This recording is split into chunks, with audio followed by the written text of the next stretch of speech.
观众朋友，今日个好无？欢迎收看福起来，我是阿明头刘浩明。讲到客家，他个人的体育的印象是乜个呀？可能对几多人来讲嘅话，以体育的印象，有可能係我哋嘅太輕上，哦，哋嘅南山吼。但是其實睇我哋嘅高雄嘅美濃吼，以前喺南洋一個最重要嘅一個地方，因為他個有希望用到安尼部位嘛，嗰時其實嘅時節南洋一種部位，其實對他個人嚟講係個最正常嘅一個部位。但是聽到我哋嘅化學染料越來越多人用嘅時節，和南洋有東西都變成感覺到嗰種過過時，同時也被染出來色成得過單純。好，嗰時變成他個人路慢慢的開始用化學染料，啊，同時嘅時節我哋嘅美濃嘛開始嚟種鹽咧，好，嗰時幾多人都開始改種鹽咧，南洋嘅事情都慢慢的變得冇人嚟做嘅。但是我哋睇美濃嘅貢獻過少咯，因為講，南洋嘅事情除了喺美濃嘅最重要嘅一個技術以外，伊嘛希望講可以對最傳統嘅對種我哋木蘭開始慢慢地賦予到以後嘅技術。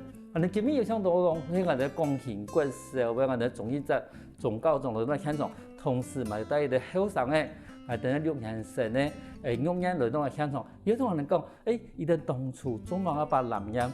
也要變成也要最重要的課程，同時你的學習的結果，起碼嘅，我哋馬上翻嚟嘅總高中嚟看上，總高中好。主持人好，大家好，我是來自美濃廣興國小校長鍾一哲。好，同時我哋頭先講到我哋話有啲6年級嘅學生嘅，我哋用眼嚟到嚟看上，用眼好。好，各位觀眾朋友大家好，我係來自廣興國小6年生嘅羅玉燕。今日佢反映兩位來到我哋現場嗬，但是睇我哋節目一開始以前嗬，地講其實中高中唔係美濃人嗬。是我住旗山。媽唔係行人。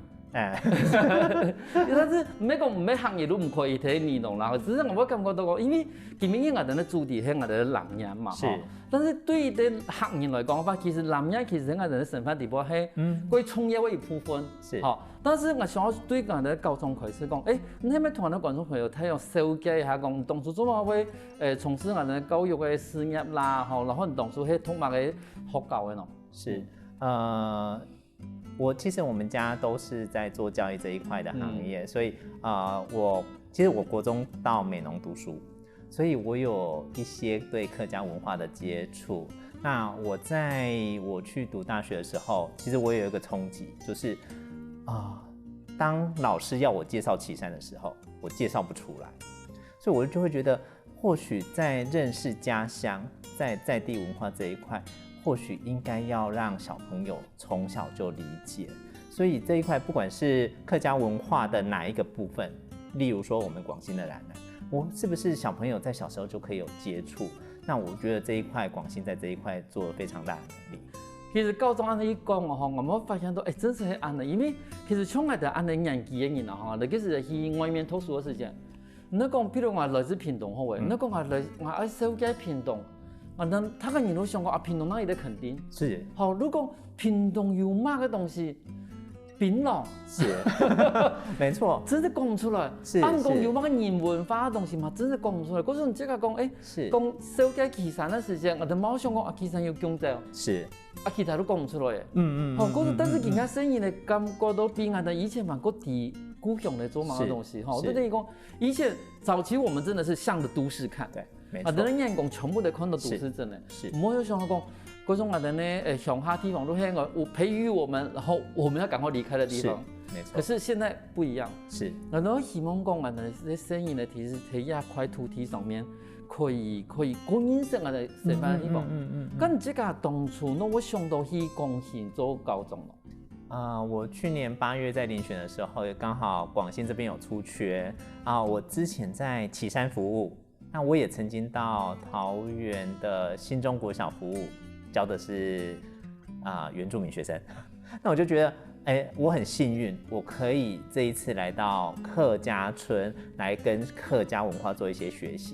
我覺得在我的經驗裡頭，不管是旗山的漢文化，然後新中的原住民文化，以及到廣興的客家文化，我都覺得它就是一種學習，而且我覺得那種文化上的學習讓我的視野變很廣，我很高興有這個機會可以來到美濃。而且其实应该讲，其实美浓对你来讲唔係一啲唔熟嘅地方嘛，哈，因為以前美濃過少嘛，然後其實美濃你在隔壁，是，可是等於講，你雖然講調起啲客莊嘅規劃，但是對你來講，唔算一啲規，不算一個很陌生的一個學校。是，因為我也有同學是美濃人嘛，也是客家人，所以其實並不陌生。可是當你浸潤在那個環境之下，其實你還是會去感覺到它有一些差異性。那它也是不同文化的趣味所在。那就像冉冉，我之前在岐山，我不知道冉冉這個東西怎麼來怎麼做。可是到了廣興之後，它就讓我不一樣的學習。對，其實冇想到講，其實隔一啲冇同樣嘅村莊，但是嗰種南洋嗰種東西，其實對客家人來講，當然嗰個佢吃人類的東西，但是對岐山人來講嘅話，還真是都冇看過呢。是。所以學生啊，喏，你這個係咪同我哋觀眾朋友睇有紹介一下你這個好冇？我從細就讀廣興嘅時候，然後我過後我興趣係去腳踏車，我咩去腳踏車上學。你這個本來都喺你睇廣興附近係咪？可是你這個萬世花路，你過後去腳踏車那路啷上啷下？路卡附近。然後咩會同學出去聊。像你這個喺廣興國小地方呀，你這個感覺到你這個最有印象嘅課程，冇得講最好嘅課程係乜嘅？藍染課。藍染課。因為可以做幾多嘅作品，然後每擺做的好多不一樣的技法，然後也可以變成自己的東西，然後打開每次要解開的時候都是不一樣的東西。因為我想問下高中，因為同我哋嘅老同學伊都講，伊過後喺南洋嘅課程嘛，吼。是。有部分我都想要問一下高中，因為這個講對於啲我哋算是學校的算是大家長了啦，高中算一啲學校最大嘅家長。是。因為講其實喺一啲學校地方推展南洋，同人家嘅教育嘅理念有乜嘅相同嘅地方嗎？其實冉冉它只是我們學習的一個載體，我們在裡面學的不是冉冉整個歷程，它是學習的一部分，但是我們還可以從中學習到我們課本裡面知識的驗證。例如，好，我們讓孩子去種木蘭，可是種木蘭這件事情，我們都不知道，原來它有果莢，那裡面的種子要把它從果莢拿出來，它有不同方式的拿法。那小朋友他們就會去嘗試說，我是不是泡水啊？我是不是拿到袋子裡面搓一搓啊，種子就掉出來啦？那種子我們就可以拿去種。所以這種不同的嘗試，其實它在我們課本裡面的自然課本，它會教到，可是它並沒有機會讓孩子去體驗這一些東西。所以雖然我們是把種木蘭這件事情當成是我們的校訂課程，可是它相對的，它也印證到我們108的部定課程領域的學習，所以其實這樣子的學習是不脫鈎的，可是它更貼近我們的生活，因為我們畢竟是在這個地方，這個農村，然後我們又曾經有冉冉這件事情，所以當我們把它放到生活裡面去做結合的時候，我們就覺得，原來課本的知識不再是知識，它是可以拿來用的，而且我們就是真的把它用出來。因為我嚟問嚇，因為可能我有個家長我問講，我哋雖然你學南洋，係咪學洋部嚇？因為嗰度你們因為講，基本上我哋把南洋變成小學的一個課程的時間，是我們學的是不是所謂的技術？是，好，是不是以後我的小朋友出去之後就要當染工？有嗰度我家長我因為講，係咪技術的部分？是，但是頭先我因為講高中講嘅規劃嘅部分嚟講。其實睇學校嘅南洋嘅過程地方，其實有幾多嘅教育嘅部分，都學習到嘅。是。好，譬如講，你從事講把個木蘭嘅種誒，可能讓我去拿出來。好，尤其係木蘭嘅種嘅拿出來以後，而係咪要開始做一啲發酵嘅動作？嗰個發酵嘅過程，你係咪同我哋觀眾朋友紹介一下？從殼裡面剝出來，然後種大概2顆到那個培養土裡面。然後大概1個月就可以種到田裡面去，然後種到校田裡面。咁你觀察到講，伊很容易變成一條木蘭的冇？有，它先從小小的苗，大概20公分，然後1個月之後，它就會長高，大概15公分，然後到一個階段，然後就早上就可以去把它採下來。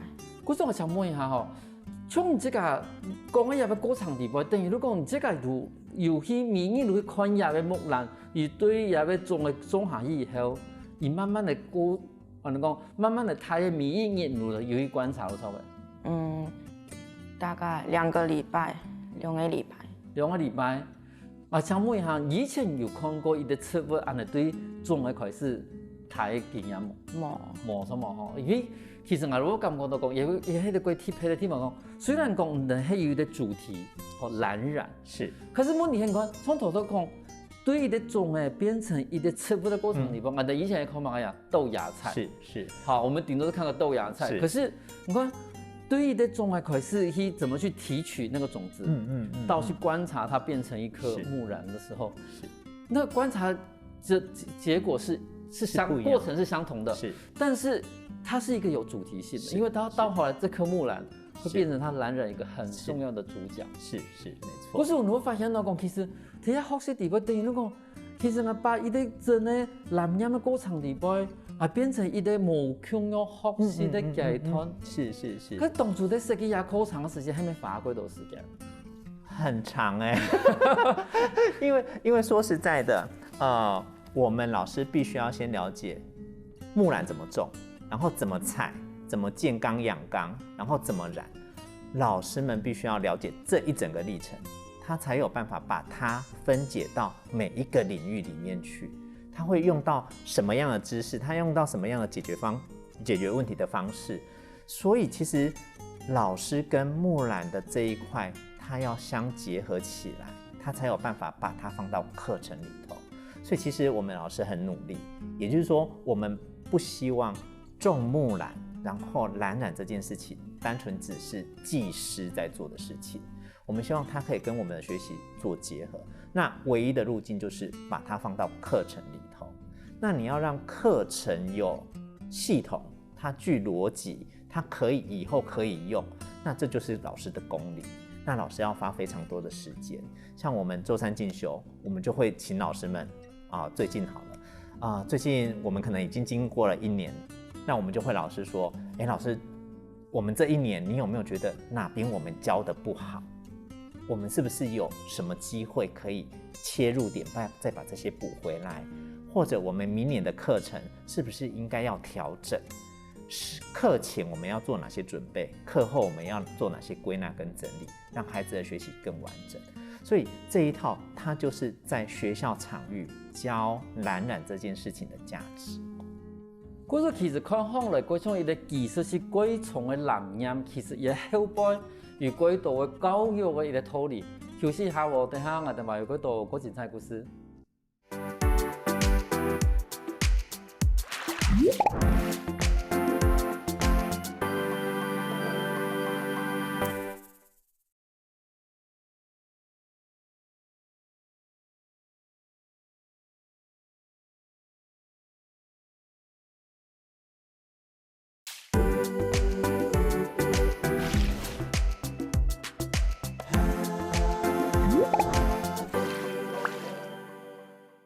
歡迎過來，福起來。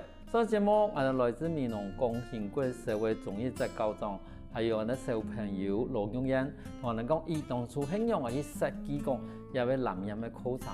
我想請問一下嘅高中，因為其實當初你講伊有位貴嘅藍染嘅過程其實幾長，是好，但是你要喺地步要分成無窮樣嘅階段，是分小朋友嘅學習嘅時候，你同我哋嘅教育嘅理念係合適好啦。咁中途都我哋已經講到講嘅，我哋木蘭開始對種嘅，佢拿出種嘅以後開始去觀察也要成長。咁後來染布嘅塊咯，因為染布嘅塊其實幾麻煩，尤其係對我哋嘅木蘭變成染料嘅時間，基部分小朋友可以學習到某個東西。例如說我們現在要建藍好了，那木蘭我們採下來要泡，那其實小朋友就會懷疑為什麼我們要泡水這件事情？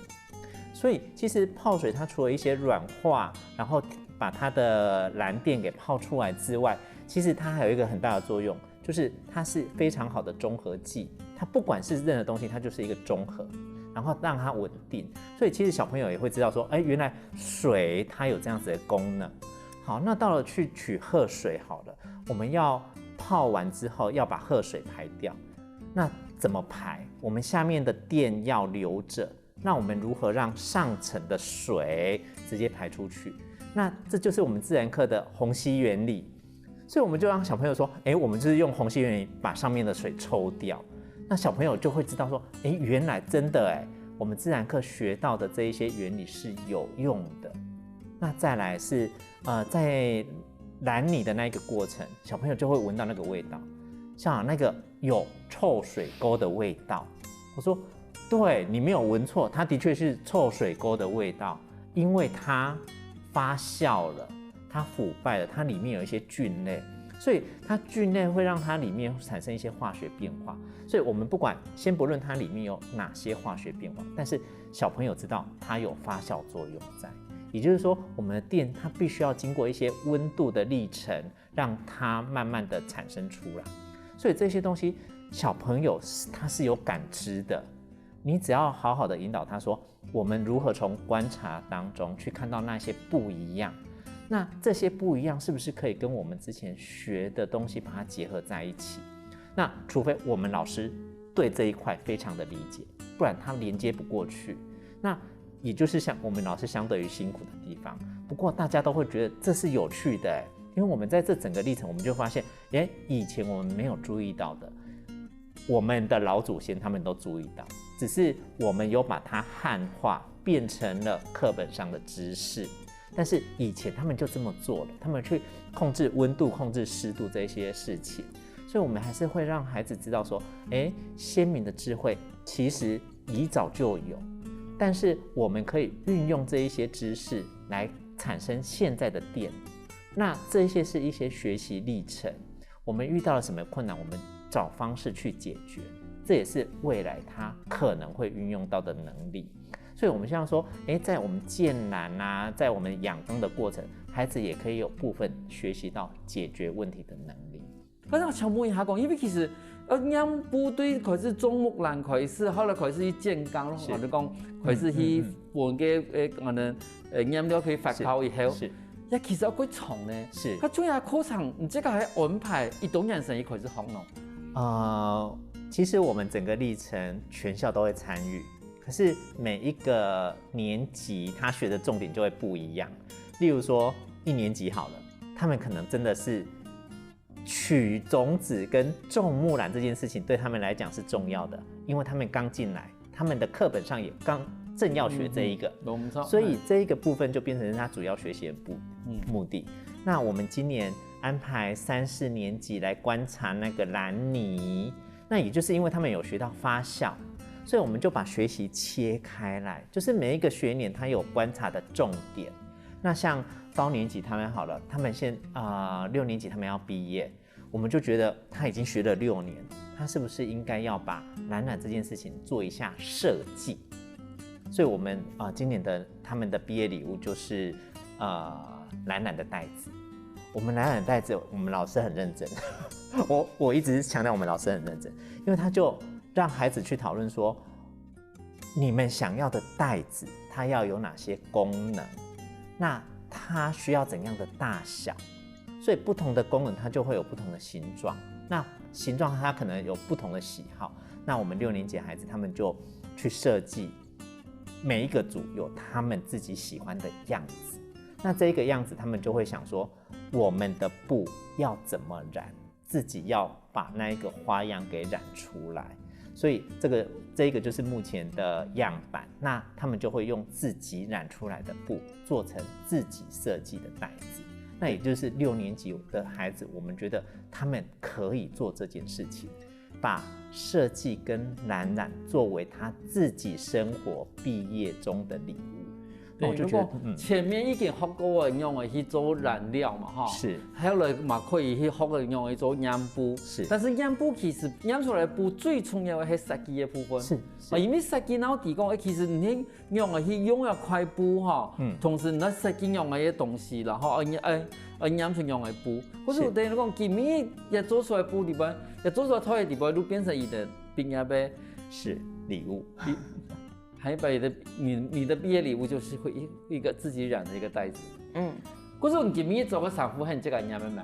嘿，那个叫做形湖染，我染了一个锹形虫。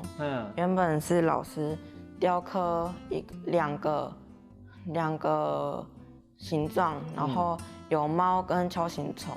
然后因为猫有点难，所以我就选了锹形虫。有点难，锹形虫比较好。因为我的观众朋友可能看到唔上面以内的安定一下个锹形虫了哈，但是唔是讲唔头都讲我嘅技法很用的，你唔这个嘛讲猫有一点难。好，请问一下，基本应啊染呀的东西方啊安用的去染嘛？就是要先上糊，就是要先把黄豆糊用一个模型。用一张纸，然后用在上面，让它粘着在衣服上面，然后再进染缸里面染。然后在染的时候，你不能去折到，要直直的下，直直的上。然后氧化的时候也不能动到它，不然它裂开来，它就会变像这样子，就会染进去。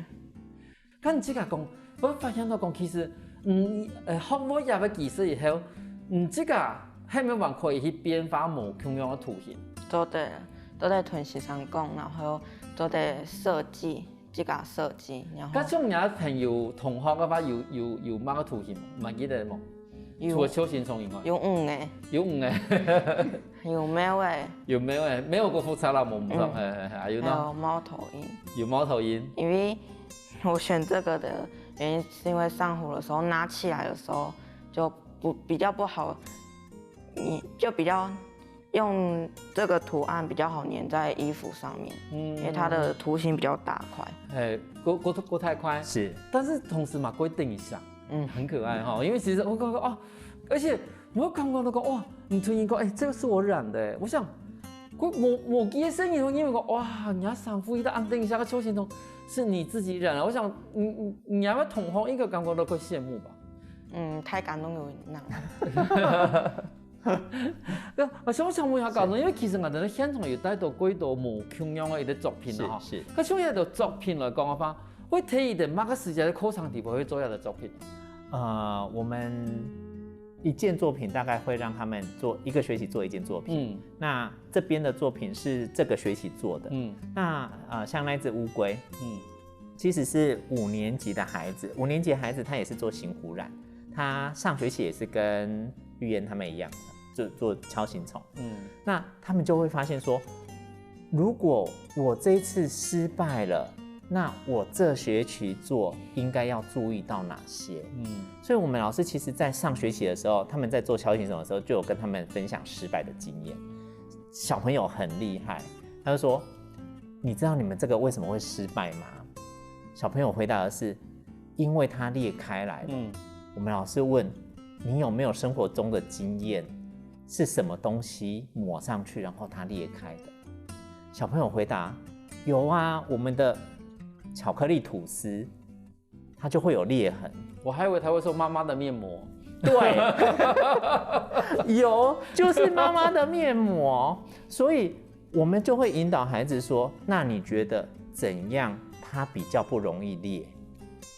所以他們就知道說要增加水分，就是那一個濕度。我們就想說，我們調的濕度都跟以前一樣啊，那為什麼這一次調的濕度不好？因為那一次是我們在視聽教室，在禮堂，對，我們開冷氣，所以冷氣就加快了那個水分的流失，所以我們就知道說，哦，原來我們在冷氣房裡面可能濕度就要調多一點。那另外一個方式就是我們在上布的上面。要讓布潮濕一些，糊比較粘得上去。對，所以這個就是老師在過程當中跟大家討論出來的。可是我們老師就在想說，我們上學期已經討論了這件事情，如果這學期沒有再讓他試一次，就不会让孩子有成功的经验。所以我们今年5年级的孩子就再试了一次这个乌龟，他们就知道说上学期失败的经验应该如何去做调整。那我觉得这一块的学习是非常必须的，任何的经验它都有它的价值在，但是如果最后的经验是成功的，那他就会很肯定自己在这方面的努力。对，是。嗰個其實每一個看法嚟嗰種技術嘅男人後輩，其實有一啲嗰科學嘅觀察。其實我真係講見嗰時候有一啲男人講，但是而中國會有啲男人講咯，我哋喺度怎麼我同講。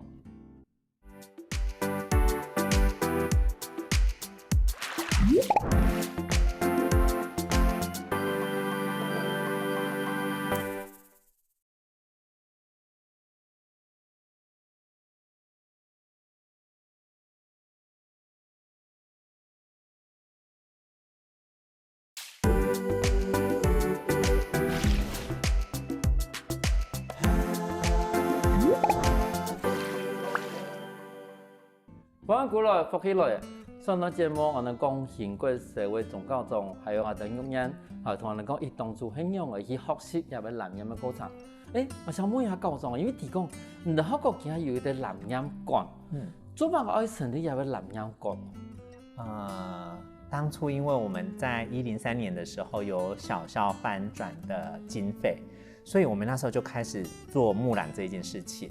那到了今年111，我們男籃館是在110的年末完成的，所以我們覺得它應該要有一個階段性的任務。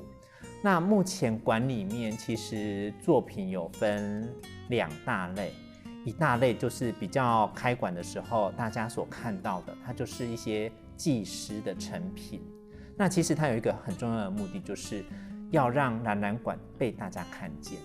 也就是說，藍染這件東西不是只有以前的藍衫，那它也可以跟現代的一些文物配件做結合。因為我們的衣服其實它非常的現代，那也就是說，藍染它其實是可以這樣子去發展的，它也可以做部分的文創。那其中還有第2個部分是我們孩子的作品，也就是說，當我們的孩子把作品做出來之後，我們希望他也可以在我們的館內陳設。它就是一個小孩的童趣跟大人的手藝一起放在一起的藍藍館，他就會看到一整個歷程。小孩子有小孩子作品的地方，那小孩子如果對這樣子的方面有興趣，他就會往技師跟藝師的那一個程度去發展。所以我覺得這個藍藍館它的存在，其實對我們做藍藍教育的，它有一個指標性的一個象徵。因為對咱來講嘅話，我都發現到講，其實我哋講以為會有嗰種2種無傾向嘅一種算是性質啦哈。因為第一，你還是保留原來嘅講男人太史入嘅作品哈，因為呢種東西真係過次太地保留下來。但是有啲人看到人嘅作品，我感覺到講，好像個很不能親近。對對對，因為一個完美的東西。是。但是有的聲音我感覺到講，我喜歡那一件，是很多，是我喜歡那一件，因為比起看大師的東西，對於小朋友來說，是我喜歡的是那一件，因為你對我的審判的公平，是，但是你嘛可能因為我喜歡那一件，是，然後慢慢的開始喜歡藍染，是，然後開始知道說怎麼去欣賞大師的作品，或者我等於講，按你實際我本來感覺到講。其實真係我感覺最淺那塊是沒錯。慢慢的你提講，原來太史的作品裡面，嘛係對一個最認真、最等於下嘅作品出來嘅。是啊。剛才請問一下哦，你這樣想會不會進入藍染館啊？典藏藍染？不知道哎。要看他要不要貢獻。真的。好啊。你穿過的嗎？還是你要重新染一份？重新再染一擺，重新再染一擺啦！你這個做過做過幾多擺？你嗰種高中啊，海馬班的那兩三幅吼，變成一個作品，好，比如我哋藍染館的時間，這個重新去染一份新的，好，技術最好的一本高中去，比如我藍染館啲擺。咁沙田民眾有想過來參加呢個活動嗎？其實我們有辦一些課程是親子共染的。那我们这一次有邀请我们的老师来帮忙做植物染，那我们也不把它局限在染这一件事情上面，因为它毕竟是植物染里面的其中一个部分。那我们希望说大家可以接触染。好，那我们希望是从我们的家长上面去做一些培训跟养成。那我们最好的陪伴者就是家长。其实家长只要陪在孩子身边，不管你做任何事情，孩子都是幸福的。所以其实我们非常希望家长可以走到学校里面来。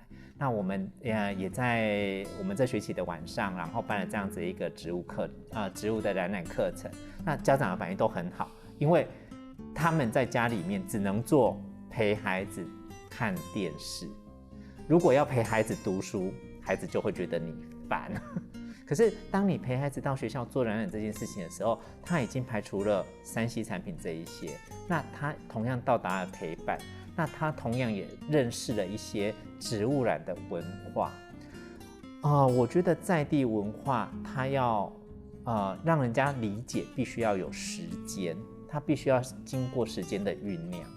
例如说我们的孩子6年他接触染，他对染有部分的认识，可是家长不一定有，所以我们必须要让他有时间浸润到这一个情境里面去。那像我们的社区发展协会，其实他们也都很认同这件事情。有些发展协会他们已经开始在养缸，也就是说他们也可以开始从事染这件事情。那社区也有部分的染的爱好人士，他们也有持续的在做。其实他们都是我们非常好的共伴者，我们可以一起去做这件事情，然后开始在地做一些文化的养成，然后大家认同这样子的在地文化。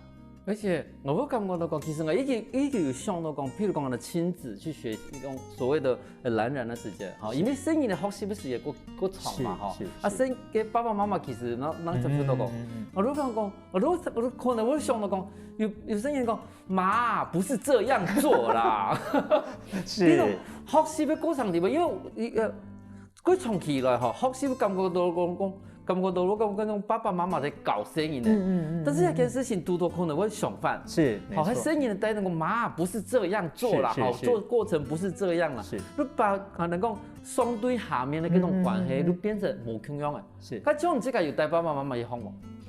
冇咧，怎么咯？因为冇行，冇行，你嘅同學有帶爸爸媽媽去學無？有，伊哋感覺到樣咯。感覺到鬼神奇。樣中華鬼神奇，爸爸媽媽唔好感覺到鬼無聊嚇。不會啊，唔會啦。因為他們替拜託爸爸媽媽去養那個布，然後也感覺到很有趣，很新鮮。我想問一下因為其實像按生人來講嘅話，你這個平常睇到下會用客家冇？我講客家冇。會，我同阿媽、爸爸同其他家人講。阿媽、爸爸、媽媽全部都用客家講。係。咁佢都冇講客家話，我冇零用錢冇。唔會。唔會。但是講客家一件事情對你來講係佢自然會講，還是講因為學教育講一係能夠講客家？自家自然就會講嘅。自家自然會講。因為我想問一下教授，因為像你喺光興國社嘅話，光興國社學講客家嘅聲音係多嗎？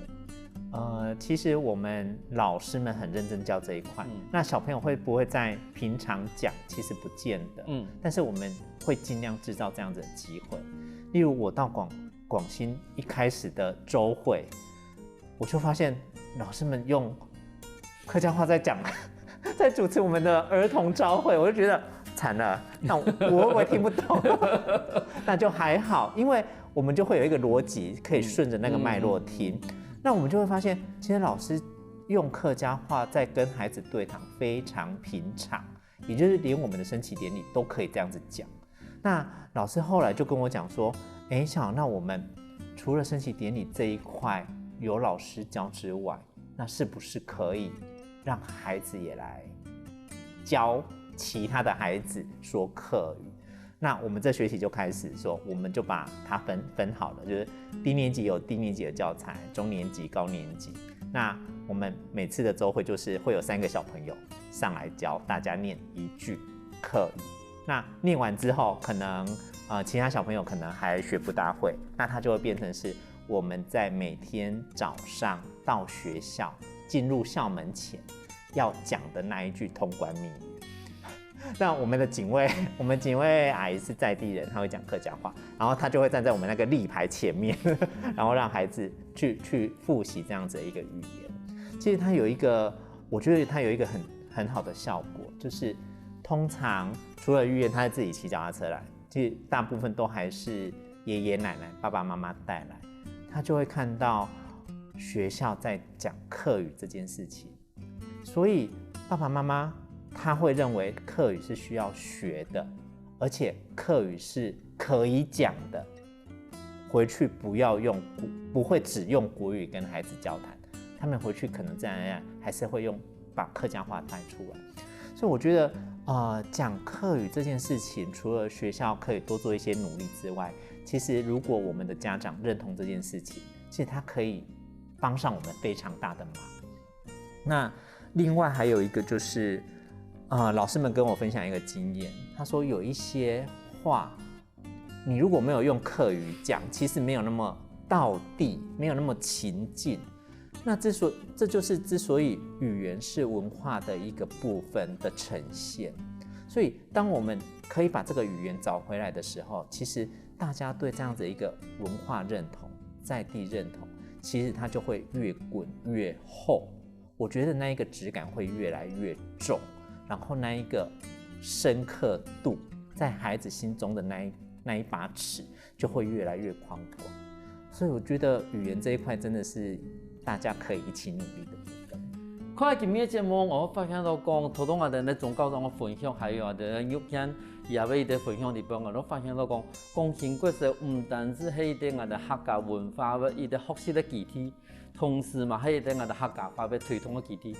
希望講聽我哋綠隊體系，無論聽我哋北部我哋客家種地方，有越來越多學校，從我哋光行國色上，把我哋客家文化變成我哋學習地方最重要嘅部分。我哋今日感謝我哋高中還有我哋呢頭小朋友嚟同現場同我分享我哋的故事。謝謝主持人，多謝感謝大家。休息一下我哋聽我哋欣賞來運動運動。